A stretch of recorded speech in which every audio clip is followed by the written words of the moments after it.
வாழ்க சுமேரு மன்னர். இளவரசர் வாலி செய்தி அனுப்பியிருக்கிறார்.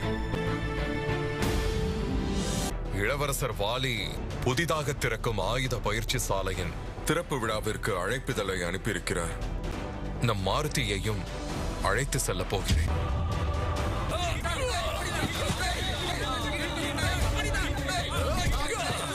இந்த பயிற்சி கூடத்தை பார்த்து அனைவரும் கர்வப்படுவார்கள். உன்னிடம் மகிழ்ச்சி இல்லை வாழ்வில்.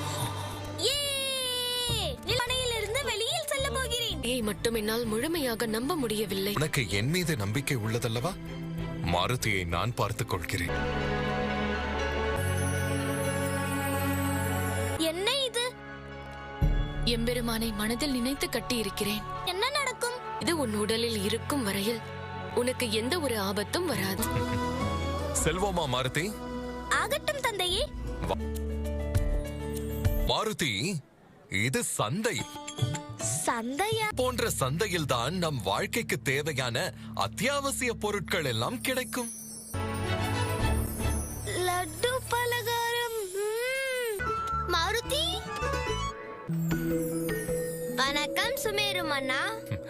வாழ்க வளமோடு. மாருதி, உனக்கு லட்டு என்றால் பிடிக்கும் அல்லவா? அது எனக்கு மிகவும் பிடிக்குமே.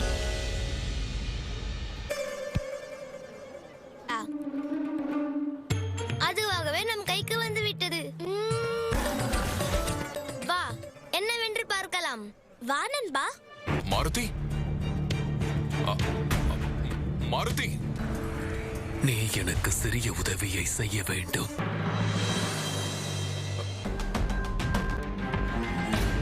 காளையை பார்த்தாயா? இது பலமாகவும் உள்ளது, உருவத்தில் பெரிதாகவும் உள்ளது. நீயும் எனக்கு நண்பனாகிறாயா? மாருதி, என்னிடம் சொல்லாமல் எங்கும் செல்லக்கூடாது என்று சொன்னேன் அல்லவா? உன்னை.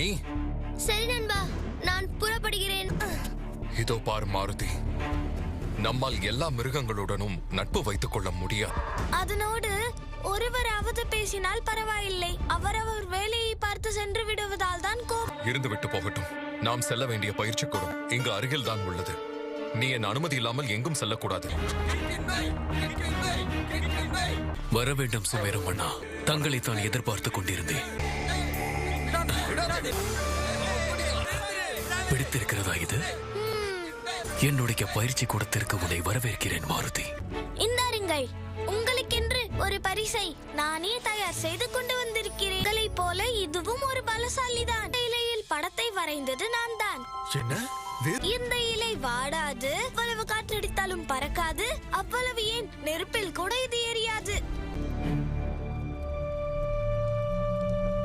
உங்களிடம் தனிமையில் நான் கொஞ்சம் பேச வேண்டும். நீங்கள் பேசிவிட்டு வாருங்கள். நான் உங்களுடைய பிள்ளைக்கு அருகில் இருக்கும் வரையில் அவனுக்கு எந்த ஆபத்தும் நேராது. உனக்கு மோத ஆசையாக உள்ளதா? மந்தன், சரியாக படவில்லை. நான் அவனை அனுப்பி இருக்க கூடாது. இந்த மந்தனோடு சண்டையிடுவாயா?